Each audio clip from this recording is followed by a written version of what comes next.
Hey guys, good morning. Hope everyone is having a beautiful day. Today we're diving in one of my favorite topics, and it's the luxury bag trend prediction for 2025. I've been keeping an eye on the runways, designer releases, Pinterest, street style, Instagram. Some of the major trends that I saw were boho, of course. Chloe did amazing for their spring summer runway. A lot of cargo bags, big clutches. We're also seeing some very nostalgic comebacks like the Louis Vuitton Takashi Murakami collection. So starting it off with one of the biggest trends, that it's going to be cargo bags. This is definitely not new. We saw it a lot last year. For me especially, it was the Elmer's Birkin in the cargo and the Picotin in the cargo too. I really love them. So we're gonna be seeing way more bags with a lot of pockets, zippers that give off a very practical but also elevated vibe. Almost all of the fashion houses release their own cargo bag or multiple cargo bags, but definitely my favorite one is going to be the Birkin. But I also absolutely love this one from Louis Vuitton because it has the little details with the monogram. I also saw the Chanel backpack and they have it in many different colors. Gucci even released the Marmont in the cargo, which honestly, this is quite shocking to me because I have not seen them really do that much of a twist in the Marmont line in a really long time, and I actually kind of like it. I don't know why, but I kind of really like it. Originally, when they did release the Marmont line, I was a really big fan. I used to have one in the black, and now seeing it in the cargo, it just kind of brings back the craze that everyone had for that line. And I do really like how they implemented the cargo into the design of the bag, so it does not look bad in my opinion. I honestly don't know if this is a trend that I would buy into, because the way that I see it is that yes, this one is actually a functional one. Who doesn't really love extra pockets at the end of the day? I just don't know if it's something that I would enjoy for years to come, or if I would eventually feel like it makes the bag look too busy. Because of course, with trends that come and go, the more you see something, the more that you start liking it. At the beginning, I was a little bit on the fence, and now I am quite into it. But as per usual, I tend to be very late to trends, or if I'm gonna jump into a trend, I do it almost when the trend is completely gone. And this is to make sure that I'm not just buying because of the craze, and I wait enough time having something on my wish list to really know if this is something that I like because it's trendy, or if I like because it does align with my style and it's something that I'm really gonna enjoy and use for a really long time. The trend number 2 that I've been seeing a lot is big clutches, but I'm talking massive, oversized, sort of even overwhelming clutches. Something that I've been noticing a lot is that more and more we're drifting away from the micro bag trend and the tiny, maybe even impractical bags, and we're moving towards oversized, slouchy, also a little bit impractical if you ask me, because some of these massive clutches that I saw on the runway were quite overwhelming to the point of not being something that you can realistically carry around all day. A brand that does oversized bags like no other is Bottega Veneta for sure. With the intrecciato leather and the exaggerated shapes, it just works so well. Another great example is Coach. I really love the coin purse bags. This is a style of bag that I really love. I would love to have the option of maybe having a chain. I am not the biggest clutch person, but I do love a good big slouchy bag that is going to fit a lot. And some of these I do understand that they're not meant to be worn on a daily basis and they're more fashion forward and art. But I've seen from bags that are not meant to be clutches being worn as clutches. A good example of this one, I would say that it's the Chanel Classic Flap. Many people are starting to just use it like this. Or also a good example is the Birkin. I've been seeing so many pictures on Instagram of people just wearing the bag like if they were clutches. So we're definitely gonna see way more of this. 2025 is definitely going to be the year of boho. So Chloe, Isabel Marant, and that style is going to be very much in, and I'm honestly really happy because I really love it. So the boho slouchy bags, we've been seeing them for quite a while now. A good example of this is the oversized Bottega Veneta bags, and Chloe is very much a boho elegant, definitely sophisticated style, and I really love what they did with their ready to wear but also with their bags. And as much as I love a good structured bag, lately I've been leaning a lot towards my softer bags just because they're more comfortable, they fit more, they mold into your body, and they're just so easy to carry around,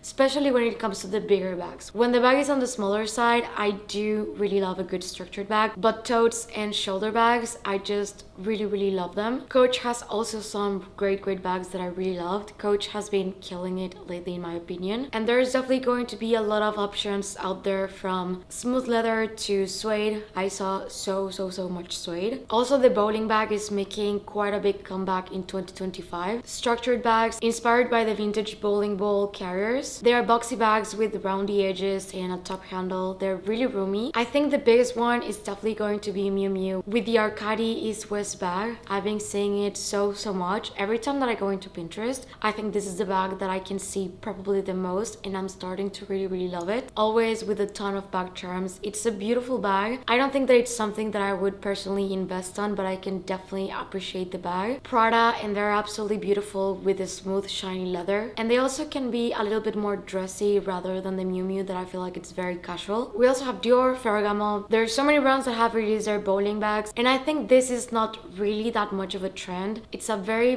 classic shape that it's not that different. So if you really like any of these bags or just find the shape very comfortable, I would say that this is a very safe trend to go with. I don't really know how to name this category, but it's going to be like textured, unique type of bags, and by this I mean bags that are fun, that have a lot of personality, a lot of colors. Some brands are drifting a bit away from smooth leathers and classic designs and opting for bold embellishments and like intricate details that make bags feel like wearable art. Bags with pearls, rhinestones, tweeds, a sense of maximalism in the bags, and for some reason I've been very attracted to all of these bags that usually I would avoid, but I feel like we're going a little bit away from the minimalistic trend where everything is beige, black, white, and plain and clean designs, and we're moving a little bit more to colors and patterns and way more unique bags. And all of this, I say it as someone that has one or two bags like this in my collection. I feel like I'm definitely someone that gravitates more towards the classics and clean, simple designs, because of course it's easier to implement them into outfits and your lifestyle than a pearl bag or a bag with like crystals that are a lot of colors. But I do love a very unique bag. It's like one of a kind. You don't see them that often, and they're bags that you tend to use more for night outs or special events, or just if you're someone that likes to use them on a day-to-day basis. I actually use my pearl Chanel bag quite a lot, but I do feel like they definitely become the center of the outfit, and especially when it comes to runways, they are the ones that I enjoy seeing the most, even if they're not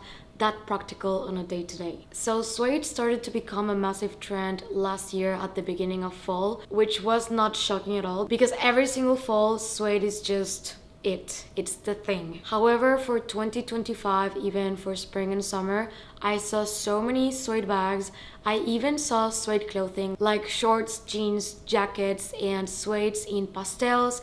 I actually saw this absolutely beautiful pastel blue Bottega Veneta bag in the suede, and I'm currently very much in love with suede bags, so I'm very happy about this, especially because they tend to be very comfy and just squishy, stunning bags. I love the fact that we're gonna be able to see them more after fall, winter, and transition into spring and summer. It's going to be interesting to see how to implement them a little bit more with outfits, but I see suede bags from every brand in different colors. Of course, the one that I say the most is brown, but I've seen so many pastels and I really love them. Bag charms and personalizing your bag was something that was really big last year, and I can still see it very much going into 2025, but if anything, it's getting a little bit more intricate, if that's the word. I'm talking about micro bags being used as bag charms, and I think I really love this because I do have a micro bag from Louis Vuitton, and it's the Boîte Chapeau necklace, and now I think it would be really cool to try to use it as a bag charm because it's also very functional because you can put things inside. I see people adding lipsticks,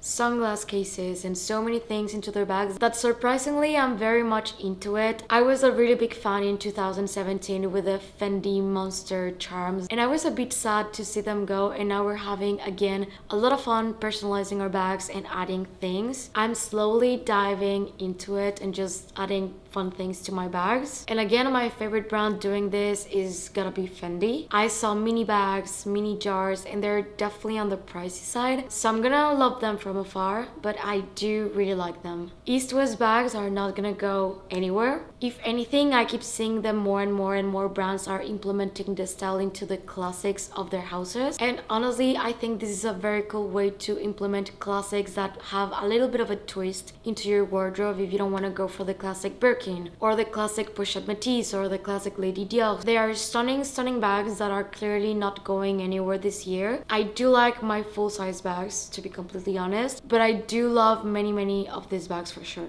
Also, big news from Louis Vuitton. They're bringing back a re-edition of the Takashi Murakami collection and also the mirror bags. I kind of saw a little bit here and there over the holidays on social media, and I'm actually really excited about it to finally see like Louis Vuitton kind of do a comeback, especially with these collections that were such a hit. I loved the Takashi Murakami. I'm not the biggest fan of the mirror bags, but I do have to say that the Mini Speedy in the silver is kind of cute. I don't know if I would get it, but I do have to accept that it's kind of cute. And from the Murakami collection, we're definitely gonna get to see many different pieces. I saw shoes, I saw trunks, bags, charms, and everything. So for anyone that kind of missed the original one, I'm really happy to see it back. And the last one that I wanted to mention is the Fendi Mama Baguette. I absolutely love it. I think this one, I would put it on my wish list. I just don't know which one yet. They're really soft bags that they have kind of like a wristlet, but I think they're more meant to use as clutches probably. I think it's a bag that I would definitely use as a clutch. They do have this scrunchy look on the top and they have them in smooth leathers, or there's also, these ones are actually my favorite, with some crystals and florals, especially this one in the beige with the pink. It was absolutely my favorite, I think, so I would love to get to see this collection in person. And I do have to say, this is the first time in many years that I've actually really wanted a Fendi bag. I really love what they did with this collection, and I'm definitely going to be adding one to my wish list. So these were the trends that I have to note for now. I would love to know which one was your favorite and our overall thoughts on them, and also of course if I missed one. If you're not to my channel, please consider subscribing and click the notification bell down below so you don't miss any of my videos. And if you're not done watching, I'm gonna leave you two right here in case you want to check them out.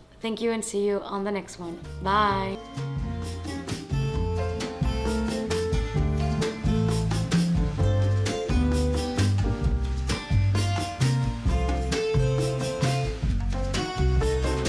Some